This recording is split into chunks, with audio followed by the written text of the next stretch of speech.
Banyak cara dilakukan dalam menunggu datangnya beduk maghrib. Di Banjarnegara, Jawa Tengah, sekelompok pencinta alam melakukan aksi ekstrim menuruni tebing air terjun atau rappelling berarus deras. Dengan peralatan pengamanannya maksimal, satu persatu peserta berhasil menaklukkan air terjun setinggi 15 meter ini. Licin. Tingkat kesulitannya apa? Itu sih batu yang licin terus sama arus yang terlalu deras. Ya favorit. Iya, main apa ini namanya? Main wrestling sulit. Tingkat kesulitannya apa? Itu batuan yang licin. Butuh keberanian khusus bagi para peserta menuruni tebing, lantaran medan yang terjal, batuan yang licin, serta arus yang cukup deras. Namun saat Anda sudah bisa menuruninya, kepuasan bisa menaklukkan air terjun setinggi 15 meter akan Anda rasakan. Pengamanannya kita cek perlengkapan dulu sebelum kita menggunakannya. Terus yang kedua kita dua angkor di atas, terus di bawah ada belayernya untuk mengendalikan ketika anak-anak itu goyah. Nah, bagi Anda yang tertarik untuk menguji adrenalin sekaligus ngabuburit, bisa mencoba rappelling dengan menuruni air terjun ini. Dari Banjarnegara, Jawa Tengah, Elis Novit, iNews melaporkan. Ya, kini kita ke informasi berikutnya, pemirsa. Masjid Raya Sumatera Barat memiliki desain unik, yakni dibangun tanpa kubah dan juga tiang di bagian dalamnya. Bahkan masjid yang berdiri megah di atas lahan seluas 4 hektar ini mendapatkan penghargaan sebagai salah satu dari 7 masjid dengan arsitektur terbaik di dunia.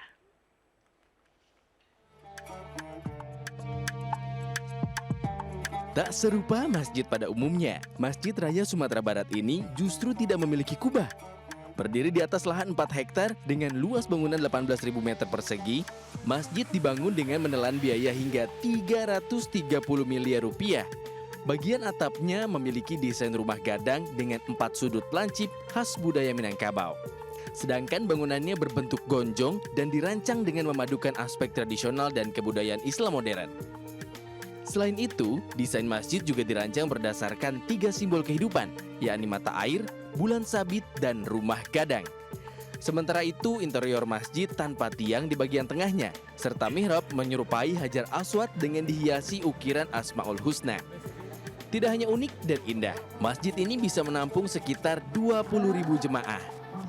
Masjid Raya ini kan dinobatkan oleh salah satu yayasan dari Madinah, ya menjadi ada 7 besar arsitektur terbaik di dunia.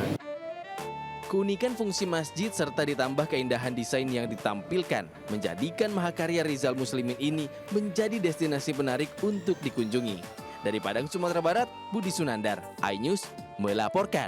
Nah, ini ada informasi penting lain pemirsa yang wajib Anda simak ya. Ini terkait dengan bau mulut yang muncul selama kita berpuasa. Biasanya dipicu oleh beberapa hal pemirsa. Nah, untuk meminimalisir bau mulut saat berpuasa, berikut ada tips yang bisa Anda simak.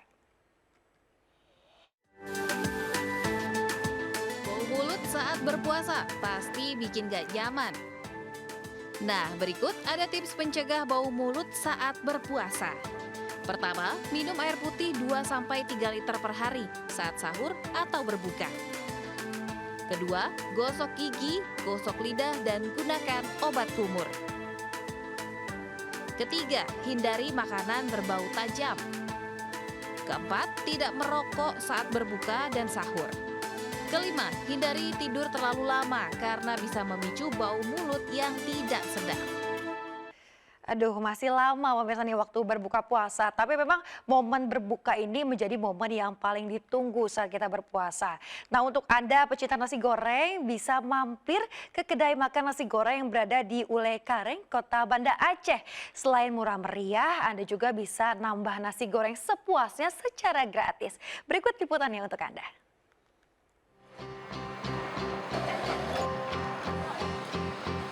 Di saat harga beras masih melambung tinggi, kedai makan di Jalan Prof. Ali Hasimi Pangoraya, Ulekareng, Kota Banda Aceh ini justru mengusung konsep makan nasi goreng sepuasnya. Ya, di sini pengunjung bisa nambah nasi goreng secara gratis. Kedai yang baru berdiri selama 1 tahun ini juga memiliki banyak jenis pilihan lauk. Menjual nasi goreng dengan cita rasa khas Aceh dan konsep prasmanan ini tak pernah sepi dari serbuan pembeli. Saya yakin saya ini ramai karena beras naik kan. Terus saya kasih gratis, nambah, saya kasih mereka ambil sepuasnya, dan mereka tidak masak lagi di rumah. Untuk nasi goreng, pengunjung hanya cukup membayar Rp5.000 saja untuk makan sepuasnya. Cara pengambilannya juga kita ambil sendiri gitu. Terus harganya terjangkau, apalagi kami anak kuliah gitu ya kan. Kedai nasi goreng ini buka mulai menjelang buka puasa, yakni pukul 4 sore hingga 11 malam. Bagaimana? Anda tertarik berbuka puasa di sini? Dari Kota Banda Aceh, Taufan Mustafa, iNews melaporkan. Pemirsa, kedatangan timnas bulu tangkis Indonesia yang menjuarai turnamen BWF All England 2024 disambut meriah oleh pendukung dan juga pengurus PBSI serta Menpora. Kemenangan di nomor ganda putra menjadi pencapaian terbaik dalam beberapa dekade terakhir.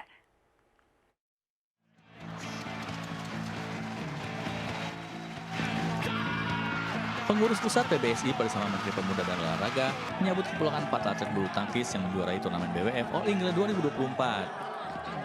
Kedatangan mereka juga disambut meriah para supporter yang menunggu di Terminal 3 Bandara Internasional Soekarno-Hatta. Mereka ingin melihat langsung juara umum All England yaitu Jonathan Christie, Anthony Sinisuka Ginting, Fajar Alfian, dan Muhammad Rian.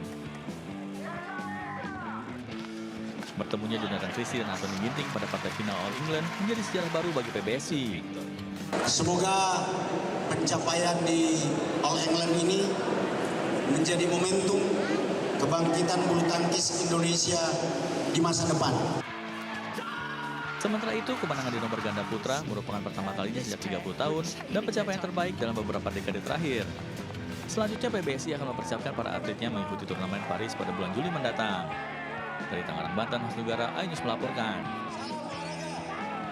Nah, kini kita ada informasi lain yang tak kalah penting nih pemirsa. Guna menghindari kebakaran dan juga kecelakaan, kepolisian melarang warga bermain petasan khususnya selama bulan suci Ramadan. Jika petasan menimbulkan kebakaran atau kecelakaan, pengguna dapat diancam dengan sanksi pidana.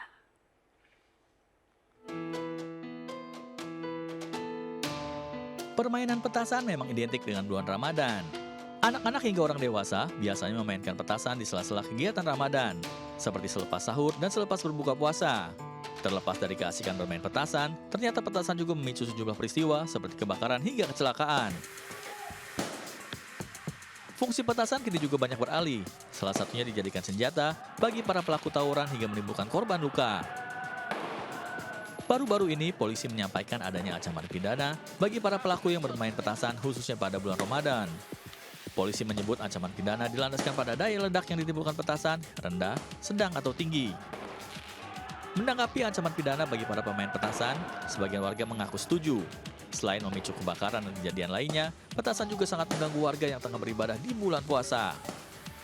Saya pribadi setuju sekali ya sama himbauan dari polisi, karena kan dapat mengganggu ketertiban umum ya. Apalagi kalau kita lagi kayak sholat, terawih gitu kan tiba-tiba ada suara petasan, itu kan ganggu banget. Yang kecil-kecil aja lah, jangan yang besar-besar. Maksudnya main petasan boleh, cuma lihat batasan atau lihat bahaya atau tidaknya.